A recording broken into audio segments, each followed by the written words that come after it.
It was 4 o'clock in the morning. My son and I were standing on the side of a dark mountain road in India, waiting for a ride out of a controlled area so we could make a flight.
Tired, but definitely amped up, each vehicle that passed or slowed to interact with us left me wondering if we would end up at the airport 6 hours away or entirely lost. And at that time of morning, the vehicles we saw were few and far between. When my son David and I were in Sikkim, India, we were staying in Gangtok, a city that's tucked in the lower Himalayan mountain range between Nepal and Bhutan, about 35 miles from the Chinese border. We were in a controlled area due to its proximity to China. You don't just casually pass through legally. To get there, we had flown into Delhi, then from Delhi into West Bengal via the Bagdogra airport, and from there we took an 8-hour drive up a winding river road into the Himalayan mountains.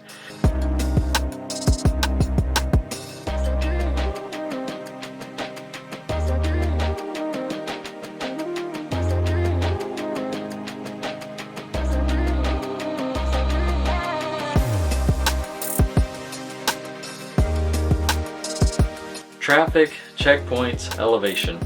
Not only were our passports stamped upon arrival to India in Delhi, they were also stamped again when we passed through a checkpoint that led into the controlled area. Coming back down was faster, but faster still meant 6 hours if everything went right. Our flight from Bagdogra Airport back to Delhi was in the afternoon, so that morning we needed to leave Gangtok early. And this is where things got a little complicated. Our host, who had been guiding, translating, advocating for me while I was hospitalized, he was exhausted. They had a young toddler, a new business, and he had been running nonstop for 2 weeks. So he arranged for someone else to take me and David back down the mountain. Simple enough. Except we never actually talked about who that someone was or how I would identify them. That morning, David and I woke up early. I tried gently waking our host, knocking, calling out, but I didn't want to wake the toddler, and there was no response after multiple attempts. So filled with uncertainty, David and I grabbed our bags and we made our way to the road, assuming someone would meet us there.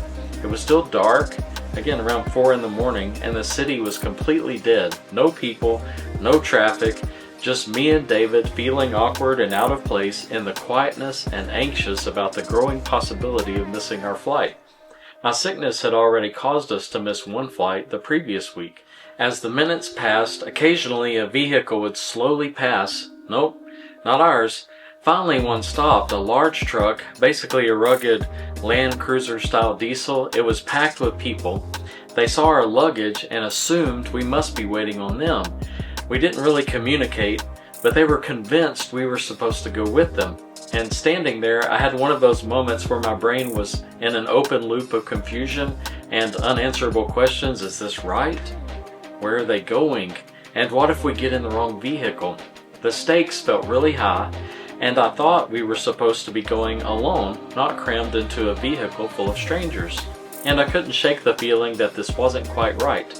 They tried even loading our luggage on top of the roof, and we stopped them and finally convinced them that we were not getting in their vehicle and accompanying them to wherever it was they were going.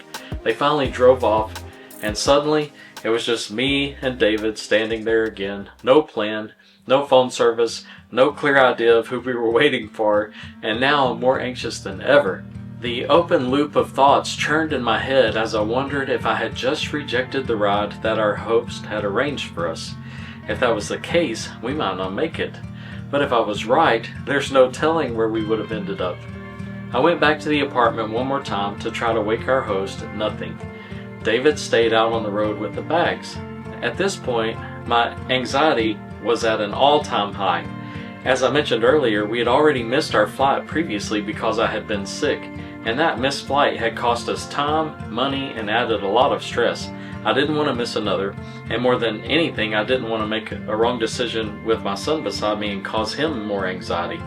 I could see about a quarter of a mile down the road, there was a landmark type intersection at a local university and hospital, and that intersection served as a reference for nearby addresses, but also at times like this, it served as a gathering point for drivers and vehicles waiting for their day to start.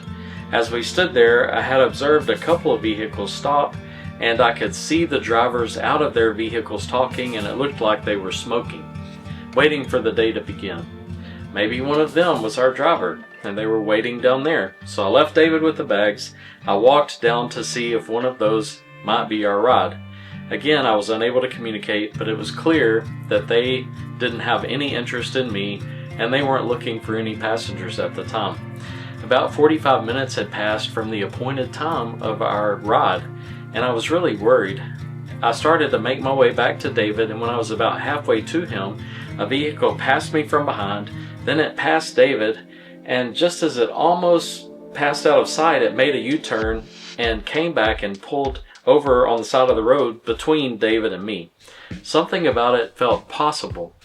David must have thought that too, because he started making his way back toward the vehicle as I was approaching the vehicle. As I approached and talked to the driver, I could tell he didn't speak any English, but when I mentioned our host's name, he clearly recognized his name and eagerly nodded.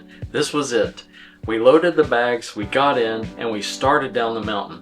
As I calmed down and the adrenaline was reabsorbed into my body, rational thought returned, and I reflected on that long wait. I was grateful to be heading in the right direction, down, and from previously driving around the area, I recognized some of the landmarks. I knew we were headed in the right direction. The drive itself was an experience. He was driving fast, but the roads were cleared and we were making great time. Then came the Rangpo checkpost. Normally, our host would have handled this with me, the language, the process, the rhythm of it all. The driver dropped us off and drove away, and my anxiety spiked again. Did he just leave with our luggage? It turns out he had just gone to get fuel, and he came right back. We got stamped out of the area, we cleared the checkpoint, and we loaded up again and headed towards Siliguri, the Bagdogra airport. From there, things slowly started to feel familiar. More landmarks I recognized from the ride up, the military base and the forest near Siliguri, and eventually we reached the Bagdogra airport. We made it.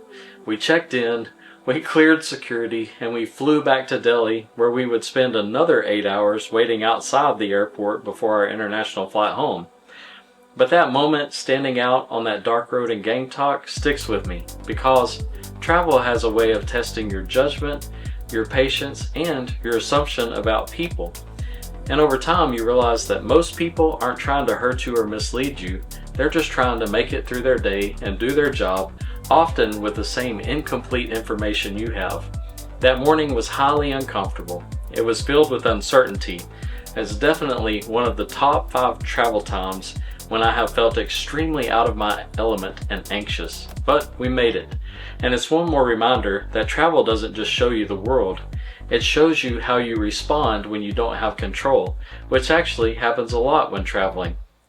Well, thanks for watching today. If you want to see a video about travel expectations and individual experiences, check out this video here about mango sticky rice. If you want to learn more about a product I make that will help you share your travel stories, be sure to check out this video here. Please like and be sure to subscribe to my channel for more interesting stories and unique perspectives on travel and destinations. I wonder where I'll go next. And what about you? Go plan your next trip and experience the world.